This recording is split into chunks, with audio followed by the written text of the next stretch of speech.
Bonjour à toutes et à tous, bienvenue sur ma chaîne Sylvestre Goodwill pour ma playlist Mon cours Évaluation d'entreprise, chapitre 3, la méthode hybride du Goodwill. En introduction, cette méthode part du constat que la valeur d'une entreprise est susceptible de dépasser la somme de ses actifs nets en valeur de marché, dite aussi valeur vénale, qui est une valeur de revente immédiate des actifs, après déduction des dettes. Aussi en valeur de marché, si possible, valeur actualisée. L'évaluation d'une entreprise doit considérer l'importance du capital immatériel qui va au-delà de la simple notion d'immobilisation incorporelle. Pour une société cotée en bourse, ce capital immatériel pourrait être déterminé par différence entre la capitalisation boursière et l'ANCC, l'actif net réel, encore dit actif net comptable corrigé, si on prend cette méthode patrimoniale pour déterminer l'actif réel, l'actif net réel. Et cette ANCC est encore appelée, si l'on a encore choisi, je répète, la méthode patrimoniale, la juste valeur ou fair value, terme identique. Alors c'est une méthode hybride pour quelle raison? La méthode du Goodwill, c'est que l'on va se baser pour valoriser l'entreprise avec la somme de l'ANCC hors fonds de commerce, et ensuite on va faire en sorte de déterminer un fonds de commerce, une notion de fonds de commerce en finance qui est très globale. Et cette notion va reposer sur une rente annuelle de Goodwill que on va actualiser les rentes annuelles de Goodwill et on va en faire la somme. Et cette somme de rente annuelle de Goodwill nous donnera le Goodwill qui va remplacer la valeur du fonds de commerce s'il y en avait une inscrite au niveau du bilan. Donc cette valeur de Goodwill va remplacer la valeur comptable inscrite au bilan du fonds de commerce. Alors ça peut être une valeur à zéro, une valeur positive, bon bref. Voilà, donc la valeur de l'entreprise sera égale à l'actif net comptable corrigé hors fonds de commerce, plus le Goodwill, qui est la valeur retenue pour le fonds de commerce au sens très large, en utilisant une méthode de rente de Goodwill. Bien. Alors, je disais que pour une société cotée en bourse, le capital immatériel pourrait être déterminé par différence entre la capitalisation boursière et la NCC. Donc, ce capital immatériel, ça va être le Goodwill en finance. C'est le cas alors, si on regarde aussi en parallèle la consolidation, parce que le Goodwill est traité aussi en consolidation.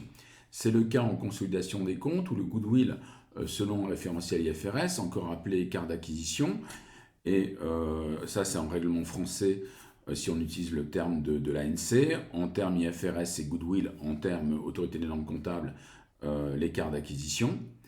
Donc je disais, c'est le cas en consolidation des comptes, où le Goodwill en IFRS, encore appelé écart d'acquisition en règlement français de l'ANC, autorité des normes comptables, correspond à la différence entre le coût d'acquisition en bourse des titres de participation payés par une société mère et la quote-part, une société mère le plus souvent, et la quote-part d'intérêt, c'est-à-dire un pourcentage, une fraction de la mère sur la filiale acquise, multipliée par l'actif net en juste valeur, qu'on appelle aussi la fair value, ou valeur de marché de cette dernière. Alors, si la société acquiert 100% des titres de participation de la filiale, le Goodwill, si la mère acquiert 100% des titres de participation de la filiale, le Goodwill est égal à la différence entre la capitalisation boursière au moment de l'acquisition de la filiale et la juste valeur, valeur de marché des actifs net de dette dits identifiables qui seraient acquis à 100%. C'est-à-dire des actifs qui sont inscrits au bilan ou représentatifs de la réalité. C'est-à-dire qu'on peut très bien avoir des actifs nets de passifs identifiables dits PID, qui sont des dettes, le terme PID veut dire en réalité dette, et qui sont inscrits ou non dans le bilan, mais on prend tout ce qui est expressif de la réalité de l'entreprise. La différence entre le coût d'acquisition des TP et la quote-part d'intérêt de la mère sur la filiale, multipliée par l'ANC, actif net comptable, constitue ce que l'on va appeler un écart global. J'ai fait un schéma pour mieux concrétiser la situation. Donc la différence entre le coût d'acquisition des TP, titres de participation, et la quote-part d'intérêt de la mère sur la filiale, multipliée par l'ANC, actif net comptable, constitue l'écart global, que l'on peut aussi par ailleurs appeler un écart de première consolidation lors de l'entrée d'une entité, une société le plus souvent, dans le périmètre de consolidation. Cet écart global est décomposable en quote-part de plus ou moins value sur actifs identifiables, encore appelé écart d'évaluation payé par la mère, sur la filiale. Et cet écart global, donc je disais, il est décomposable donc en quote-part de plus ou moins value sur actif identifiable, encore appelé écart d'évaluation payé par la mère sur la filiale. Et donc nous avons quote-part fois la plus ou moins value sur actif identifiable, et en goodwill, encore appelé écart d'acquisition payé par la mère. Donc nous prenons la décomposition. La plus-value payée, donc c'est l'écart d'évaluation payé, égale quote-part fois juste valeur de AID net, ou quote-part de l'ANCC, puisque le plus souvent, la juste valeur AID net de PID est d'IS latent sur une plus-value si on est en plus-value. Bon, des fois, ça peut être une moins-value, donc à ce moment-là, on a une créance d'IS latent. Bon, bref. Eh bien, le plus souvent, la juste valeur est représentée par l'ANCC. Donc, je reprends la décomposition de l'écart global en écart d'évaluation payé, donc quote-part fois la juste valeur des AID net, ou quote-part de l'ANCC, c'est équivalent le plus souvent, moins la quote-part de l'ANC. Donc si je mets quote-part en facteur commun, je vais avoir le pourcentage, la quote-part, le pourcentage d'intérêt de la mère sur une filiale, et bien cette quote-part fois, entre parenthèses, la NCC moins la NC, donc fois la plus-value si on est en système de plus-value. Bon, sinon c'est une moins-value, naturellement. Et ensuite, je décompose cet écart global avec un écart d'acquisition payé, qu'on appelle aussi goodwill payé par la mère. Le terme usité par ailleurs est celui de goodwill partiel en consolidation. Donc nous prenons le coût d'acquisition des titres par la mère, que j'ai symbolisé par PP, prix payé, moins la quote-part fois la juste valeur AID, ou quote-part ANCC, c'est la même chose, le plus souvent. Donc là, je symbolise l'écart global entre le coût d'acquisition du titre de participation, le PP, prix payé, et la quote-part dans l'ANC. Et je décompose en plus-value payée par la mère, c'est-à-dire quote-part de juste valeur AID net, quote-part de ANCC, moins quote-part de ANC. Donc là, nous avons l'écart d'évaluation qui est mis en évidence par un service de commissariat aux comptes, de commissaires aux apports. Bon, le plus souvent, ce sont les commissaires aux comptes qui sont les commissaires aux apports, aux commissaires à l'évaluation. Bon, il y a plusieurs termes, parce que là, ce ne serait pas des apports, ce serait une acquisition d'une filiale en toute partie par une mère, et donc il y aurait l'intervention, l'aide de commissaire au compte pour effectuer cette opération ad hoc d'évaluation de l'entreprise au moment de l'acquisition. Bien. Donc nous avons l'écart global décomposé en écart d'évaluation et également en goodwill. Coût d'acquisition de TP moins le quote-part de juste valeur ID net. Là, je suis parti d'une situation assez optimiste où on se dit que cet écart global il est positif, le coût d'acquisition est supérieur à la quote-part de la NC, la quote-part de la juste valeur ID net est supérieure à la quote-part de la NC et le coût d'acquisition supérieur à la quote-part de juste valeur ID net. Donc on a un écart global positif qui se décompose en deux écarts positifs, écart d'évaluation et goodwill partiel. Voilà pour la parenthèse en consolidation, puisque je traite en Master 2 la consolidation de façon très développée, et également dans le cadre de notre préparation à l'IAE à l'université, intégrée au DSCG. Maintenant, nous allons nous positionner d'un point de vue strictement financier, sachant que la notion de goodwill en consolidation et en finance, sémantiquement, donc du point de vue du langage, est dans le même esprit. Mais il y a une petite différence de calcul. En finance et en matière d'évaluation d'entreprise, le goodwill correspond à la valeur d'un fonds de commerce au sens large, qui est un actif immatériel de haut de bilan, en consolidation, non considéré comme composante du goodwill. Pour quelle raison ? En consolidation, admettons que nous ayons une société mère qui consolide un certain nombre de petites sociétés, sans être péjoratif, des SARL, qui sont des boutiques qui détiennent chacune un fonds de commerce. Donc elle va intégrer globalement les fonds de commerce, ils seront représentés dans le bilan consolidé de la mère, et au-delà, calcule un goodwill issu du coût d'acquisition comme nous l'avons vu précédemment, c'est-à-dire coût d'acquisition de chacune des filiales moins le pourcentage d'intérêt de patrimoine appliqué à la juste valeur, à la NCC des filiales. Donc nous avons une différence, on va supposer qu'elle est positive. Donc là, nous avons l'écart d'acquisition, encore dit goodwill de haut de bilan, qui s'affiche en haut de bilan consolidé, et en dessous, vous avez la notion de fonds de commerce au sens strict comptable, qui représente la valeur de la clientèle. Donc en finance, en consolidation, je voulais dire, en consolidation, le goodwill, c'est vraiment la différence entre un coût d'acquisition et la quote-part d'intérêt de la mère fois la NCC, la juste valeur. Et on peut très bien avoir des fonds de commerce issus des filiales qui présentent elles-mêmes un fonds de commerce qui est remonté en intégration globale. Bon, je ferme la parenthèse puisque ici nous sommes en cours de finance, d'évaluation, mais j'enseigne à la fois la finance et la consolidation et les deux sont complémentaires. Donc maintenant, je continue mon propos, mon slide, avec deuxième point du slide. En consolidation, le goodwill est une valeur correspondant à une survaleur du fait d'un bon climat social, d'une bonne organisation d'entreprise. Excusez-moi. Donc je continue mon propos avec le deuxième paragraphe. En consolidation, le goodwill est une valeur correspondant à une survaleur du fait d'un bon climat social, d'une bonne organisation d'entreprise, du contrôle des approvisionnements, de la distribution, etc. Cela représente tous les facteurs qui vont permettre à l'entreprise de générer des avantages économiques futurs et des avantages économiques futurs à ceux que l'on peut espérer habituellement. Donc il y aura une survaleur qui sera justifiée au niveau calculatoire. Il met en évidence une synergie d'entreprises permettant de générer des avantages économiques futurs supérieurs à d'autres entreprises et aux attentes minimales de l'actionnariat ou attentes de rémunération d'une activité sans risque. Alors, on n'est pas obligé de considérer une activité sans risque, on peut considérer une activité avec un risque moyen, parce que bien souvent, le taux sans risque que l'on a étudié sur d'autres slides, sur d'autres vidéos, est relativement faible. Si on prend un taux des OAT, obligations assimilables du trésor à 1 ou 2%, effectivement, il suffit qu'une entreprise développe un peu de résultats prévisionnels pour se dire, eh bien, il y a automatiquement une rente de goodwill positive chaque année, et donc un goodwill en actualisation. Bien, continuons. Alors en finance, le goodwill permet d'évaluer un fonds de commerce au sens général qui englobe la propriété immatérielle. Donc en finance, la valeur de l'entreprise sera égale à la somme ANCC, hors fonds de commerce, et goodwill ou valeur d'un fonds de commerce au sens large. La valeur de l'entreprise, goodwill, sera égale au goodwill, fonds de commerce au sens large, clientèle et effet de synergie, plus ANCC, hors fonds de commerce. Et en consolidation, la valeur de l'entreprise est égale au goodwill, qui représente des effets de synergie, avec les avantages économiques futurs au-delà des espérances minimales ou moyennes, plus l'ANCC, le fonds de commerce au sens strict étant inclus dans cette ANCC.